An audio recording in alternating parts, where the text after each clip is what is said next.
امریکا د کډوالو نیوله د جنوري په 21مه پایلوي. سلامونه ستړي مشئ، وخت مو په خیر. پام وکړئ د ایران ټي وي یوټیوب چینل څخه د نن ورځې تازه او مهمو خبرونو ته.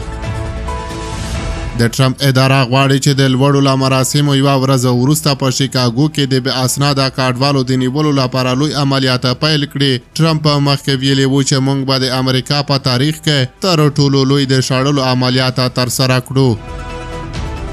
وال سټریټ ژورنال د ټرمپ ادارې د کډوالۍ پلان په اړه د ځینو ښکلیو کسانو له قوله ویلي دي چې ټاکل شوې د سه شنبې په ورځ د جنوري 21مه په شیکاګو کې د بې اسناده کډوالو د نیولو عملیات پیل شي. په دې عملیاتو کې به د امریکا د مهاجرت او ګمرکانو د تطبیق ادارې له 100 څخه تر 200 پورې افسران او ماموران برخه ولري. ټاکل شوې ده چې دا نیول به د راتلونکې اونۍ په اوږدو کې دوام وکړي.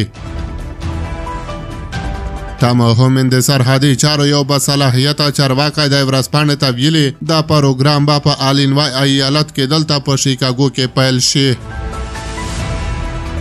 د نوموړي له قوله ویل شوي دي که د شیکاګو ښاروال مرسته نه غواړي نو هغه کولی شي استعفا ورکړي، خو که هغه زموږ مخه ونیسي هغه به په قصدي ډول یو غیر قانوني بهرني ته پناه ورکړي یا یې پټ کړي. زه به ترې څېړنې وکړم.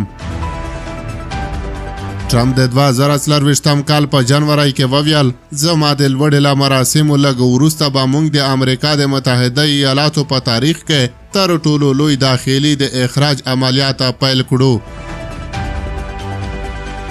رویټرز خبري اژانس راپور ورکړی چې تمه کېږي ټرمپ په ټوله امریکا کې ادارې مخترقې کړي تر څو د بېساري شمېر مهاجرینو په ایستلو کې ورسره مرسته وکړي او په خپله لومړۍ دوره کې به د ټولو شته سرچینو په کارولو سره په هغو قضایي حوزو کې هم د مرستو کولو فشار راوړي چې د پټن ځای په نوم یادېږي.